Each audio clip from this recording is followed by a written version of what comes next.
Most customers know about the convenience of a cordless vacuum, but aren't so sure of its suction power.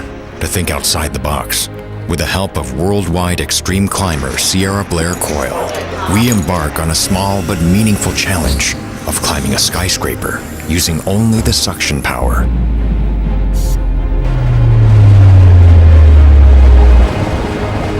When I first heard about this project, I thought, is it even possible? But now I'm totally inspired by this challenge.